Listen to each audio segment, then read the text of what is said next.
Hello, CBS. I'm in a taxi in New York City, and it's crazy. It's Keltie Knight. My new show with Nate Burleson, Superfan, premieres tonight at 9 Eastern, 8 Central on CBS right after Big Brother, and I'm taking you along for my whole day leading up to our massive Times Square premiere party, so come along. It's going to be crazy. It is Superfan prep day. I have changed into my Superfan star branded pajamas. I'm eating my lunch, which is a Boston cream donut, and Carmen's doing my makeup, which she needs to keep doing or we're never going to make it on time.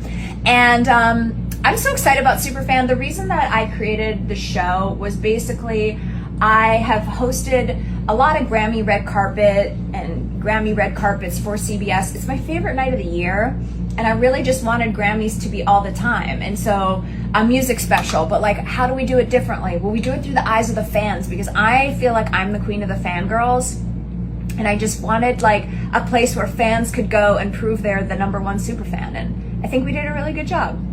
Okay guys, so my makeup is almost done. You can come in. Carmen and Renee are like, please let us continue doing our work.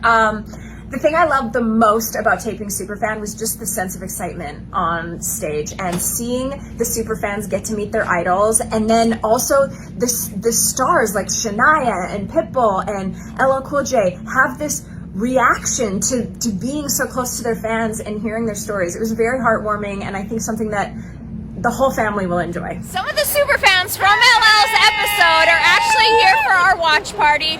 We're so excited. Look at how good their outfits are. Everybody's dressed up. The excitement is already starting to build here in Times Square. We have a couple hours to go, but we're so excited. And say it with me. Dun dun da da da dun da da da dun da da da. Superfan. And we're about to be live in Times Square. Woo!